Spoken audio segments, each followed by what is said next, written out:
BJP विधायक दल की बैठक कल, तीनों पर्यवेक्षक कल आएंगे जयपुर।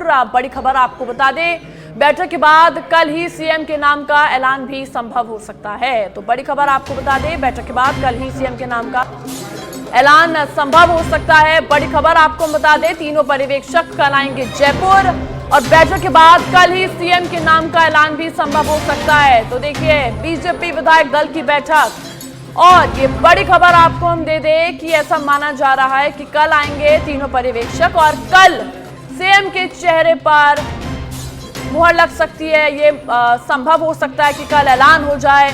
लगातार देखिए, हम आपको अपडेट दे रहे हैं। तो बीजेपी विधायक दल की बैठक और तीनों पर्यवेक्षक कल आएंगे जयपुर और बैठक के बाद कल ही सीएम के नाम का ऐलान भी संभव हो सकता है। तो बैठक कल होनी है बीजेपी विधायक दल की और जो तीनों पर्यवेक्षक है आपको बता दें वो कल आएंगे और कल ऐसा माना जा रहा है, ये संभव हो सकता है कि कल सीएम चेहरे के नाम पर मुहर लग जाए और राजस्थान को उसका मुख्यमंत्री मिल जाए।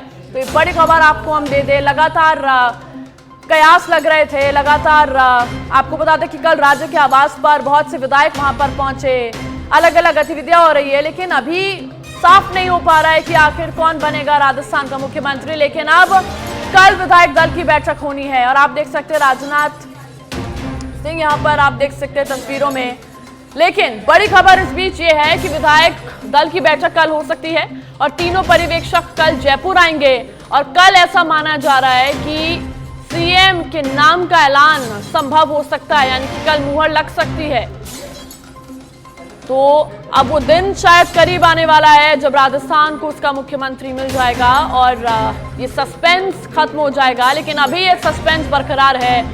कल वसुंधरा राजे के आवास पर लगातार विधायक आए, लगातार बातचीत हुई और अब ये बड़ी खबर जहां पर बीजेपी विधायक दल की कल बैठक होगी और तीनों पर्यवेक्षक कल आएंगे और कल बैठक के बाद सीएम चेहरे पर मुहर लग सकती है।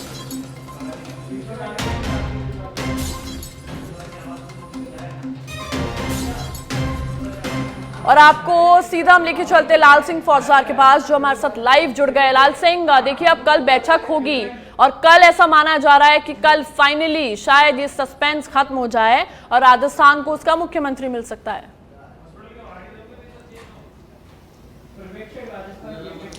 देखिए सोनल, बिल्कुल कल सस्पेंस खत्म हो जाएगा। राजस्थान का मुखिया कौन होगा प्रदेश का मुख्यमंत्री, ये कल साफ हो जाएगा पूरी तरह से। कल विधायक दल की बैठक बुलाई गई और यही साफ नहीं हो जाएगा बल्कि साफ ये भी हो जाएगा कि राजस्थान में किस फार्मूले को लेकर हमें सरकार देखने को मिलेगी।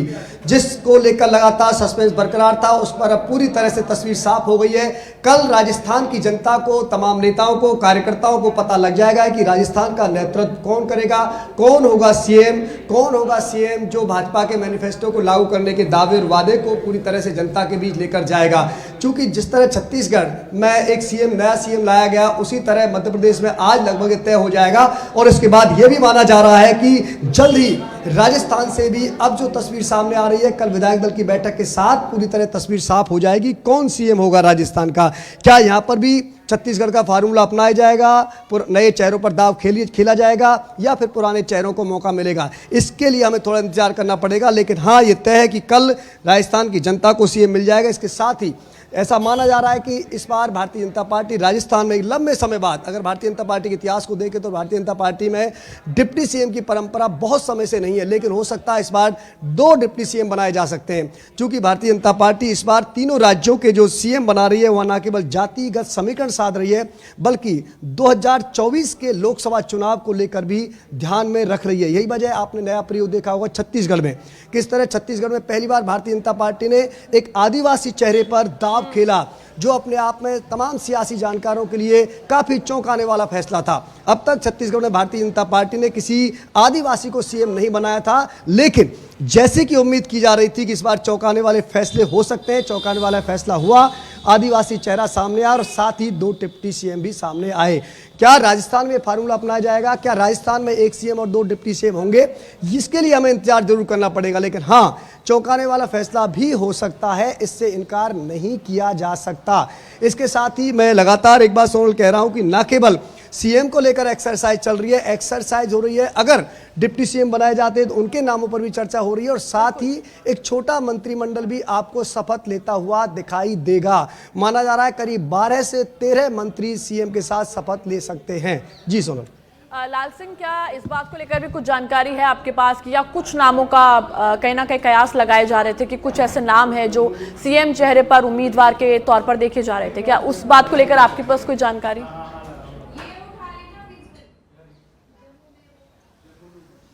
देखिए सोनल, इस बात को चर्चा की जा सकती है, लेकिन मैं कह रहा हूँ तमाम नाम हैं जो हमको दिखा रहे हैं। फिलहाल हम जिस आवाज़ के सामने खड़े हैं, वसुंधरा राजे वो रेस में हैं, गजेंद्र सिंह शेखावत रेस में है, अश्विनी वैष्णव रेस में है। इसके साथ ही जो हम पहले तमाम जो चेहरे हैं जिनको सांसद से चुनाव लड़ाया था, राजवर्धन सिंह राठौड़ को भी मान रहे हैं, बाबा बालकनाथ को भी मानकर चल रहे हैं। तमाम चेहरे हैं। सुनील बंसल का नाम अभी 3-4 दिन पहले प्रकाश में आया था कि वो भी सीएम हो सकते हैं। तो लंबी फहरिस्त है जो हम लगातार सीएम के फेसों की चर्चा हम कर रहे हैं। लेकिन आप मानिए आज लगभग मध्य प्रदेश के सीएम बनने के बाद ये लिस्ट बहुत छोटी हो जाएगी सोनल, और हम कम से कम 3 नाम बताने की स्थिति में रहेंगे। लेकिन मैं फिर लगातार कह रहा हूं कि जिस तरह के फैसले भारतीय जनता पार्टी का शीर्ष नेतृत्व ले रहा है, ऐसे में तमाम आकलन झूठे साबित हुए हैं, चाहे वो मीडिया हाउसेस के हों या तमाम सियासी पंडितों के हुए। कई बार नामों की लंबी लिस्ट, आपने उत्तर प्रदेश का उदाहरण देखा होगा सोनल, उत्तर प्रदेश में किन नामों की चर्चा हो रही थी लेकिन सीएम योगी आदित्यनाथ बनते हैं। हरियाणा का उदाहरण आप देख सकते हैं, किन नामों की चर्चा हो रही होती है लेकिन सीएम मनोहर लाल खट्टर बनते हैं। तो चौंकाने वाले फैसले इस दौरान शीर्ष नेतृत्व करता आ रहा है, तो इससे इनकार नहीं किया जा सकता। लेकिन हाँ, एक जो लगातार हम देखते हैं सियासी गलियारों में चर्चा होती है, जातीय समीकरण की बात होती है, और 2024 के चुनाव को ध्यान में रखा जाएगा, जातियों को साधने की कवायद होगी, और यह भी ध्यान रखा जाएगा कि अगर मान लो एक जनरल चेहरे को जगह दी जाती है इन दोनों राज्यों में, तो संभावना राजस्थान में ओबीसी चेहरे की बन सकती है। वहां अगर आदिवासी चेहरे को जगह दे दी गई तो मान कर सकते हैं कि राजस्थान में शायद आदिवासी को नहीं मौका मिलेगा। तो एक कयास है जिसके हम अब मान लो मध्य प्रदेश में कोई ओबीसी को जगह मिलती है तो निश्चित रूप से राजस्थान में जनरल फेस आएगा, ये हम मान सकते हैं। लेकिन क्या होगा ये आलाकमान तय करेगा, पार्टी का शीर्ष नेतृत्व करेगा। लेकिन जो समीकरण, जिन समीकरणों के आधार पर भारतीय जनता पार्टी आगे बढ़ रही है, 2024 के लक्ष्य को जिस तरह साधने का प्रयास किया जा रहा है, शादियों के जिस तमाम जो जातियां उनको कैसे अपने पाले में लाया जाए, बिल्कुल अब कल का इंतजार करना होगा जब ये बैठक होगी और कल पता चलेगा कि आखिर राजस्थान का सीएम कौन होगा। बहुत बहुत शुक्रिया आपका तमाम जानकारी के लिए।